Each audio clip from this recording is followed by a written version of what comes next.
Hey guys, this is George with Firehouse Music. We're back. We're open, and hopefully, this will be the beginning of normalcy. I don't know about that, but one can hope. Anyway, today I want to talk to you guys about the mandolin. I had Corey requested a mandolin video, and I'm sorry, Corey, but this is probably something you already know because I know you're very modest in how you uh, talked about yourself in terms of like playing the mandolin. But I know you can actually play. And this lesson is going to be geared more towards a beginner, sort of a beginner. And if you're a guitar player, don't run away yet because this may actually be useful to you. What I'm about to talk about, and that is how to play the mandolin when you have the guitar as a foundation. Now, if you don't play the guitar, well, same thing. Don't run away because I will show you specifics. So you're gonna end up with, like a three chord basic strumming pattern, like the kind of thing that you would learn on guitar on your first day. And from there, maybe you'll get excited about the mandolin and start practicing it for real, and learning how to read. Which, by the way, the mandolin is tuned exactly like a violin. So all the practice literature out for the violin works for the mandolin. It's fantastic for building technique and things like that. And if you look at all the bluegrass mandolinists from back in the day, they all have a background in fiddle, and the lines, the mandolin lines, tend to mimic fiddle lines too. So same thing with classical violin. If you have any, of the Bach partitas, or if you're interested in any sort of stuff like that, you can absolutely play that on the mandolin. But we're not going to look at all that stuff here. I'm just throwing it out there for those of you who know, and then hey, now you have something you can practice.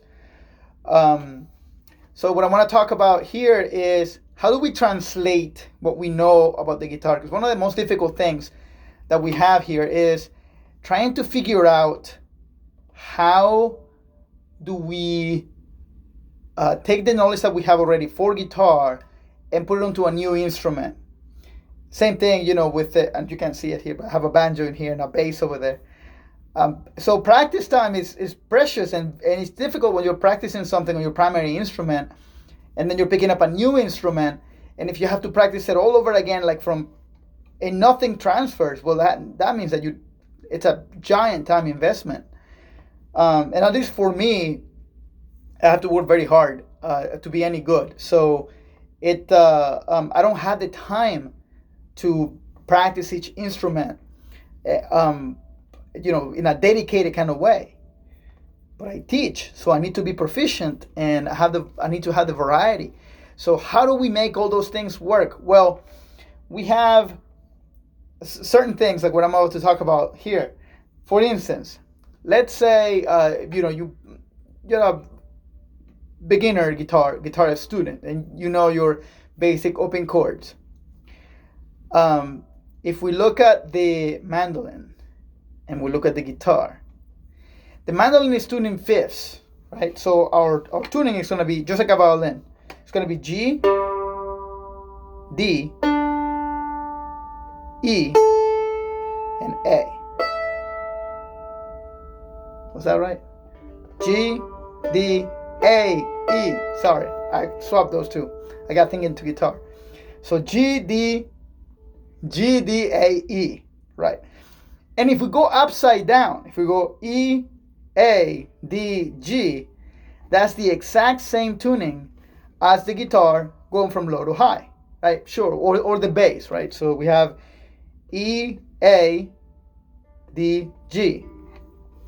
That means that if we take your guitar shapes, like say your G chord, right? So your G chord on a guitar, if we were playing this guitar, it would look something like this, right? 3-2 or 3-2, and then my invisible first and second strings will be up here, right? Now, if I reverse that on the mandolin and I do it upside down, then I'm going to have this. So I have fret 3 on what would be the 6th string right now, it's on the first, And then we have the second fret on the fifth string, which in this case is the second. Hope you're following me here. And then once you strum this, you get a G chord. It's a G chord, and it works the same. It's just like a guitar G chord. And it's upside down. Now, the same shape, if you move it up, right? So I'm 3 on the first, 2 on the second, right? If you didn't get the guitar analogy, I'm holding the third fret on the first string and the second fret, and not really the string, but the mandolin is played in chords, right? So we have these double strings. So the first chorus, we have the third fret, and then the second fret on the second chorus. Then, if I want to play a C chord, all I have to do is I take these two shapes, these two fingers, and move them up one string. So now I'm holding the second chorus on the third fret, and the third chorus on the second fret, and then I end up with a C chord. Right, so now we have G, and we have a C. Okay? Then, look at this. So now D. Well, if we're playing a D chord, you must say, okay, well, D is like this, right? Because I would normally have my D chord something like this, right? Except that it will be like over here. Well, we can't make that work, maybe, right? So we have these here. But then we have a string that we're not using, and we're missing an F sharp. So a better way to do it is like this. So this is like if you were holding a D over F sharp. So you still have your low F sharp here on the E strings, and then your A on the third string on the guitar. If we're thinking guitar, but really on the mandolin, we're holding second fret on the first chorus and second fret on the fourth chorus. So you're holding both those notes, then you strum that there. Maybe there's a better fingering here. And there you have it. So you have a G, a C, and a D. And those chords all work together in the key of, what would be the key of G, right? Yeah, 1, 4, 5. And then you can play them in any combination you want. You can write a 3-chord song, and you can call yourself a mandolin player.